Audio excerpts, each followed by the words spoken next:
Hi everyone, मैं हूं Rehan. Guys, आज मैं आपको बताने वाला हूं फैन साइकिलिंग के बारे में। तो फैन साइकिलिंग क्या होती है, इसे कहाँ किया जाता है, इसके आपको जो इसका एडवांटेज मिलता है वो किस तरह से मिलता है और कैसे आप पता करेंगे कि फैन साइकिलिंग इसमें की गई है या नहीं।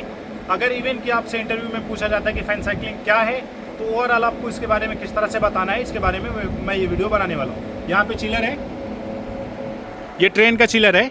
तो इसी में मैं आपको समझा देता हूँ कि फैन साइकिलिंग क्या होती है और इसे किस तरह से किया जाता है या इसका काम क्या होता है। HVAC में आपने इंटरव्यू के टाइम पे सुना होगा, कभी कभी आपसे पूछा जाता है फैन साइकिलिंग क्या होता है। तो आपसे ये फैन साइकिलिंग जब पूछा जाता है तो आपके माइंड में यही आता है कि क्या चीज़ है ये और इसके बारे में कैसे पता करें। ज़्यादातर फैन साइकिलिंग आपको चिलर्स और पैकेज यूनिट्स में देखने को मिलती है, जो एडवांस सिस्टम है उसमें। पुराने जो यूनिट्स हैं उसमें नहीं होती, उसमें डिस्चार्ज के ऊपर चलती है। लेकिन दूसरे में जहाँ जहाँ पे डिस्चार्ज के ऊपर चलाए जा रहे हैं, जो नए सिस्टम आए, उनमें फ़ैन साइकिलिंग की जाती है। तो फैन साइकिलिंग क्या है ओवरऑल बता देता हूँ मैं आपको। अभी देख लें, मान लें ये एक चिलर है और इसमें 5 कंडेंसर फ़ैन मोटर है। तो आपने देखा होगा कभी भी जब आप सिस्टम को चलाते हैं, किसी पैकेज यूनिट को या चिलर्स को, तो उसमें क्या होता है, जब आपका कंप्रेसर स्टार्ट होता है तो थोड़ी देर में आपके फ़ैन स्टार्ट हो जाते हैं। फ़ैन एक स्टार्ट हो सकता है, 2 स्टार्ट हो सकता है, या फिर एक साथ सारे स्टार्ट हो सकते हैं। लेकिन फ़ैन साइकिलिंग की कंडीशन में ऐसा बिल्कुल नहीं होता। फ़ैन साइकिलिंग की कंडीशन में क्या होगा, आपका कंप्रेसर स्टार्ट होगा। स्टार्ट होने के थोड़ी देर बाद जब उसका डिस्चार्ज का प्रेशर बढ़ेगा या डिस्चार्ज का टेम्परेचर बढ़ेगा, तो उस सिस्टम के जो डिज़ाइन प्रेशर रखे जाते हैं उसमें फ़ैन साइकिलिंग के हिसाब से, उसके हिसाब से फ़ैन स्टार्ट होगा। मान लीजिए कि यहाँ पे 240 PSI अभी इसका प्रेशर है और फ़ैन को और सिस्टम को लगता है कि अभी फ़ैन स्टार्ट नहीं होना चाहिए। मतलब आपका जो रेफ्रिजरेशन साइकिल है उसकी जो प्रॉपर्टी है उसको मेंटेन करने के लिए या सिस्टम की एफिशिएंसी को मेंटेन करने के लिए इतना प्रेशर अभी इनफ है और डिस्चार्ज का प्रेशर नहीं बढ़ रहा है, तो उस कंडीशन में फ़ैन स्टार्ट नहीं होंगे। मैं एक एग्जांपल दे रहा हूँ, ठीक है।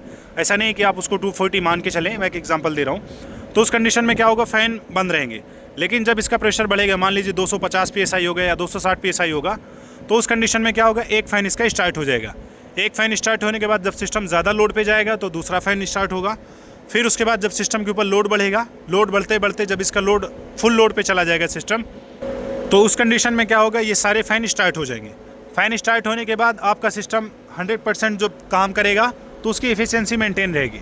लेकिन फ़ैन साइकिलिंग का एडवांटेज क्या है कि सारे स्टार्ट होने के बाद भी जब आपका प्रेशर डाउन होगा, मान लीजिए आपका प्रेशर 300 PSI तक गया और सारे कंडेंसर फ़ैन मोटर ऑन हो गए, ऑन होने के बाद एक कंडीशन आएगी इसमें, जब मान लीजिए कि एम्बिएंट डाउन हो जाएगा या फिर आपके चिलर पे लोड कम हो गया, तो उस कंडीशन में क्या करेगा ये, जब इसका प्रेशर डाउन होगा तो इसमें एक फ़ैन बंद हो जाएगा ऑटोमेटिक, क्योंकि ये डिज़ाइन किया जाता है उस सिस्टम के अंदर, एक फ़ैन बंद हो जाएगा। फिर मान लीजिए कि उसका टेम्परेचर या प्रेशर डाउन हुआ तो उस कंडीशन में दूसरा फ़ैन बंद हो जाएगा। फिर उसके बाद अगर आपका मान लीजिए कि टेम्परेचर या प्रेशर डाउन हुआ तो उसके बाद तीसरा फ़ैन बंद हो जाएगा। तो फ़ैन साइकिलिंग के एडवांटेज ये हैं कि इससे आपके जो पावर कंजम्पशन है प्लस आपकी जो सिस्टम की एफिशिएंसी है, मान लीजिए इस कंप्रेसर की एफिशिएंसी या इस सर्किट की एफिशिएंसी, वो मेंटेन रहती है। और इसके अलावा आपका जो पावर कंजम्पशन होता है, पावर कंजम्पशन कम हो जाता है, क्योंकि अगर आपके कंटिन्यूसली इसी सर्किट के साथ 5 कंडेंसर फ़ैन मोटर एक साथ अगर स्टार्ट कर दिए जाएँ तो उसमें कंजम्पशन आपका बढ़ेगा। चाहे ये 25% लोड पे चले या फिर 100% लोड पे चले, तो आपके सारे फ़ैन चलते रहते हैं। एक कंडीशन और है फ़ैन साइकिलिंग की, वो होती है जब आपका एम्बिएंट बहुत लो हो। बहुत लो कंडीशन में क्या होगा, जैसे कि मान लीजिए कि इसका मैंने पहले भी बताया कि डिस्चार्ज के ऊपर आपके फ़ैन साइकिलिंग काम करती है।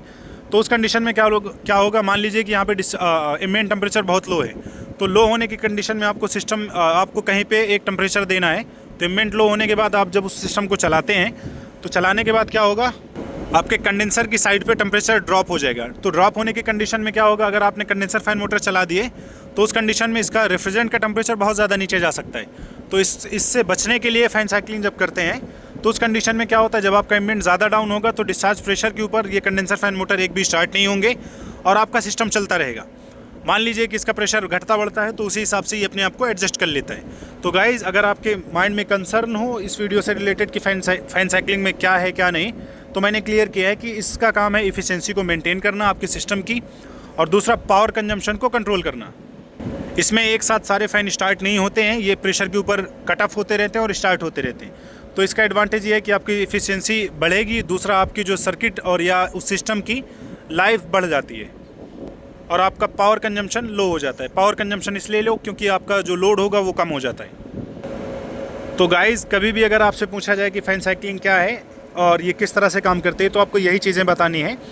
और आई होप कि ये वीडियो आपको पसंद आई होगी। अगर आपका इस वीडियो से रिलेटेड कोई कंसर्न है तो आप मेरे से कमेंट में पूछ सकते हैं, वहाँ पे मैं क्लियर कर दूंगा। और इस वीडियो को गाइज़ आप अपने दोस्तों के साथ या जो लोग इस फील्ड में हैं उनके साथ शेयर करें और इस वीडियो को लाइक करें। Thanks for watching.